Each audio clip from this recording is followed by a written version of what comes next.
Tonight we're talking Black Phone 2. Stay tuned.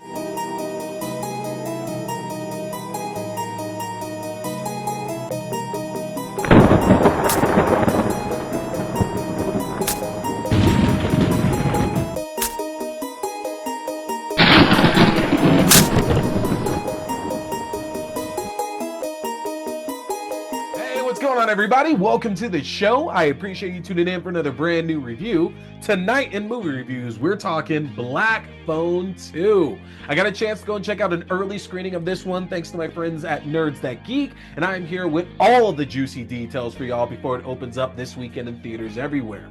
Now, of course, before we jump into that, make sure to hit that subscribe button, hit that follow button no matter where you are tuning in to catch this review. We got a lot of great horror content on the channel right now, a lot of really good stuff coming up that I'm telling you about here at the end of the show. But let's not waste any more time and jump right on into things here. If you have not seen the trailer for Black Phone 2, 4 years after their ordeal with the grabber, siblings Finn and Gwen find themselves still struggling in different ways. Gwen has a vision that leads the two of them to a camp their mother once attended, and they discover that the grabber may not be truly gone. There it is, folks. That is Black Phone 2. Things first. This is not a big supernatural jump for this franchise. It feels like a lot of folks have been dropping reviews for this are not remembering what was at the crux of the Black Phone, which is the title itself. It's the fact that Finn, while trapped in the grabber's basement, has the ability to talk to the grabber's past victims through this broken down phone that's in the grabber's basement. And on top of that, we have Finn's sister Gwen also having visions that help her find where Finn was being held at and lead the authorities to come and rescue him as well. So the first film was not devoid, or it was not void of supernatural elements to it. Whether you thought that those are heavy or not, they were much heavier than what you think they were. It had plenty of supernatural elements in it. Here in the second film, we're taking it a step further. The grabber's not back from the dead. He didn't survive the ordeal with Finn. None of that is what's going on. But like Freddy Krueger before him, the grabber is back, albeit in a dream state, again hunting Finn and Gwen down. And we're in a natural progression of what was brought to us in that first film, because we're now focused more on Gwen in this tale, and her visions take more of a central focus to it. Yes, there's still the whole gimmick of the dead victims calling in and talking to Finn and Gwen and trying to figure out how they were murdered and help the two of them stop the same thing from happening to them. But realistically, we are taking much more of a focus on Gwen being able to have these visions of these victims and also converse with the grabber in her dream state. I think it's a good turn, and obviously everybody is going to think of Freddy Krueger in A Nightmare on Elm Street, and this does a really, really good job taking some of those elements from films like Dream Warriors, The Dream Master, and The Dream Child, and kind of like putting a bit of a remix on those with the way that Gwen interacts in the dream world with the grabber, the way that people around are able to interact with the grabber as well too, and kind of see what's going on. It's fascinating, and it makes a strong case for director Scott Derrickson, who also co-wrote the script with C. Robert Cargill, to maybe take a chance at a Nightmare on Elm Street film. Won't happen, but either way, that'd be a lot of fun to see something like that go down. If this makes a case for why the grabber could work the same way as Freddy Krueger. But again, there is not some big supernatural jump. We're not suddenly changing genres or anything like that. This is just a natural progression of what we were seeing in that first film. And speaking of, in the first film, we didn't exactly get a lot of background information on the grabber. This is a guy that abducts children in Denver, takes them back to his basement, and does all kinds of unspeakable things before ultimately killing them. But that's about all the information we got outside of the fact that the grabber has a brother who was played by James Ransom in that film. Here in this second film, it almost serves as a prequel, and we've seen that before. Certain franchises, when they get to their next film, they kind of split the deck between it being a full sequel and then somewhat of a prequel as well too, to fill in a lot of those blanks while also giving us something new, and that's definitely what's happening with Black Phone 2. We don't get like a bevy of information about the grabber explaining why he kills children, why he hunts the specific children that he does. None of that is presented to us. but we do get some of those origins in terms of the Grabber's first kills, and maybe some of the work that he's done in between the time of when he first started and when he encountered Finn and Gwen. So there is a little bit more that's going on here in terms of backstory with the Grabber himself. But it also turns out, while we're getting more information about the Grabber and his origins, this is also giving us a little bit more about Finn and Gwen, and specifically in their case, their mom's origins as well too, who plays a much more central role here connected to the Grabber than what we might have ever thought in the first place here. And I don't want to spoil that in the least now, but I feel that the prequel elements that they've added in here, giving us some good backstory, work so well. And coming off a film like The Conjuring Last Rites that came out last month, and we got to see the transference of power and of like importance and like just the role of what they're doing from Lorraine Warren down to her daughter Judy.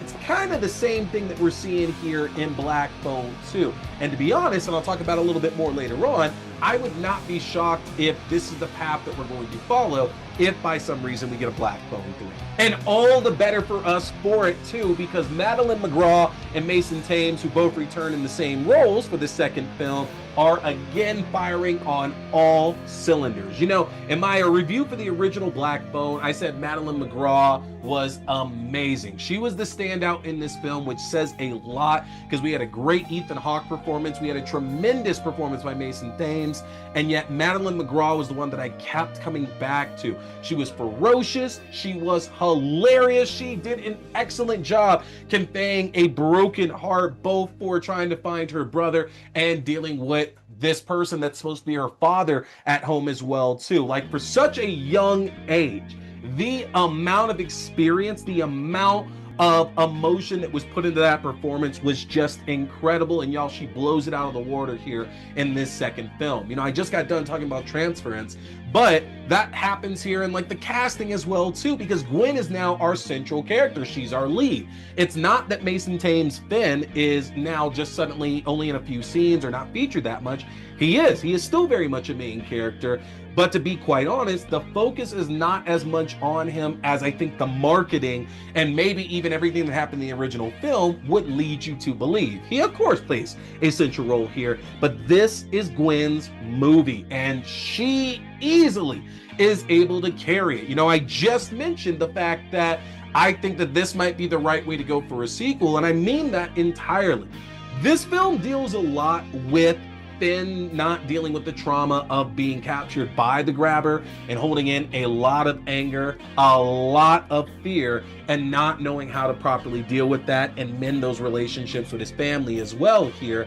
And that does get solved by the end of the movie. So it gives it a good exit here to where if Finn did come back for the third film, it wouldn't hurt anything if he didn't play a central role to that story. But more on that a little bit later. I also think it's great that Jeremy Davies got to return as Gwen and Finn's father in this one. Seeing him still not out of the crosshairs, and even though he's changed a lot of his behavior since that first film, it doesn't change the fact that he's still not a perfect dad, and he's still trying to make amends for what he has put his children through over the years here. I loved seeing, again, see his character develop as well too, because we have to remember he went through an ordeal just like Finn and Gwen did as well, and he's got hurt that he has to work through as well too. So great to see Jeremy Davies back. Damian Bashir, who comes and plays a role as the owner of the camp that Finn and Gwen go up to.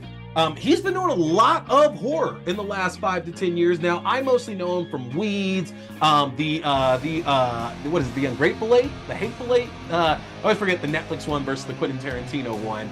And then he just got done doing The Nun not too long ago as well too. He is always a solid casting choice, always brings excellence to any role he's put in, and he also gets to add so much emotion to this camp owner who has just been living hurt since all these kids were killed, not necessarily under his watch, but he just wants to be the one to give some people some peace. I think it was a fantastic job that he put in here with this one. And then Miguel Mora plays Ernesto, who is the little brother of Robin, one of the Grabber's victims in the first Black Phone.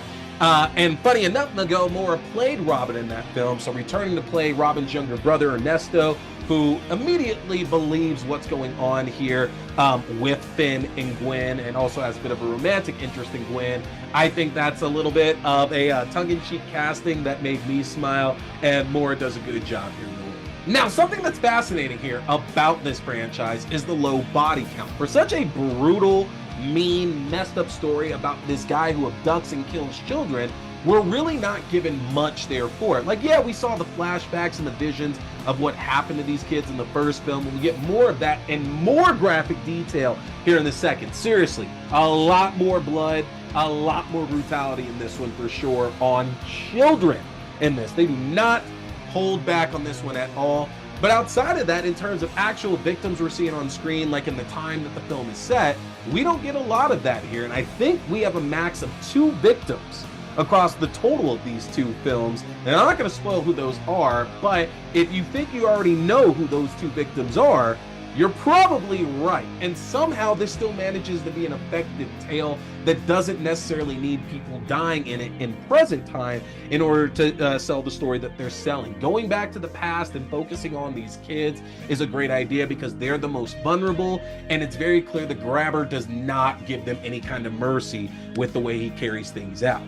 You know, a number of the jump scares in this one, again, are coming from these dead kids that were grabber victims. The grabber himself, obviously, is scary a number of times here throughout this film, including a pretty great chase sequence that goes through some familiar locations and ends out on an ice lake. Grabber is great in this one. There are some really, really good scares. The fact that this is set in a camp during the winter, so there's plenty of snow. We just don't get a lot of our horror icons trudging through the snow. Give me Jason, give me Freddy, give me Michael Myers running through the snow, not Leatherface. He's better for hotter climates now. But give me those guys running through the snow here. Put Ghostface out there. This movie shows that can absolutely be done. Come on. Now, in terms of where does the franchise go from here, I will say that Black Phone 2 really does wrap up everything with the grabber, in my opinion, in a nice, neat little bow.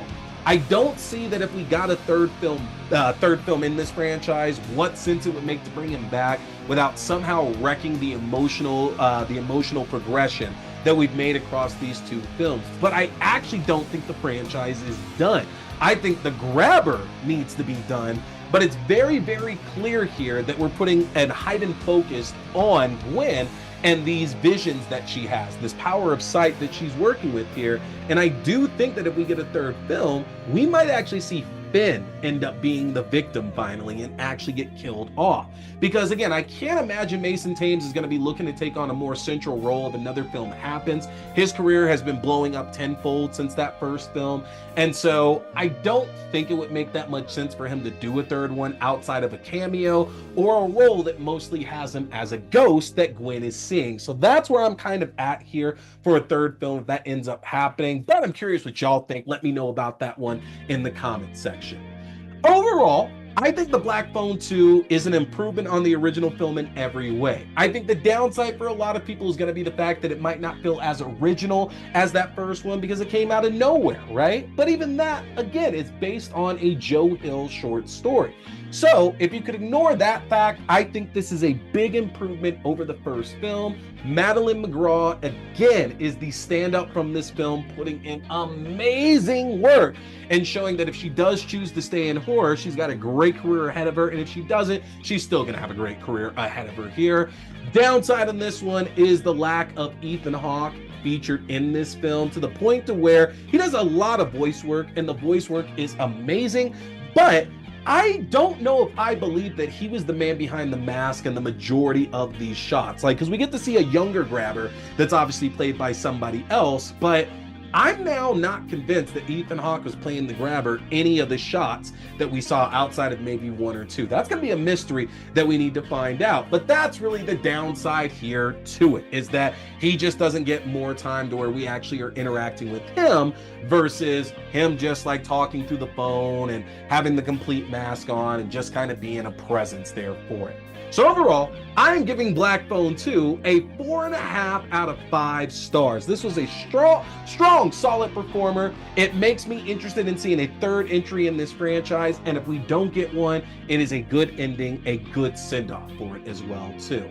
Y'all let me know what you think about this one in the comment section if you had a chance to check it out, or obviously you're watching this after opening night and you now have thoughts on it. Let me know how you feel here about Madeline McGraw's performance, what you think about a Black Phone 3 and whether Finn should return, anything at all. I want to hear from that. And of course, get subscribed to my link tree at linktr.ee/T Scary Movie. If you get subscribed, that's going to be access to the YouTube page for the video versions of the show, your favorite podcasting platforms, the audio only versions of the show, my Letterboxd page for written reviews and movie rankings through the year, my TikTok page for short horror content, including movie news, movie premieres, and movie reviews, my Twitch page for horror gaming, including Phasmophobia, and my Fangoria shop page where you can enjoy a 20% discount off anything in the Fangoria shop. Take advantage of that, y'all. Hit that subscribe button. Coming up, I have reviews coming out here for Queens of the Dead, The Long Walk, Vicious, The Strangers Chapter 2, and we're going to be getting into Welcome to Derry Season 2 of the Creep Tapes. We got a lot coming here that I don't want y'all to miss, but that's it for me tonight. I appreciate y'all tuning in for this new review. Make sure to subscribe. My name is T. We've been talking scary movies. Stay scared.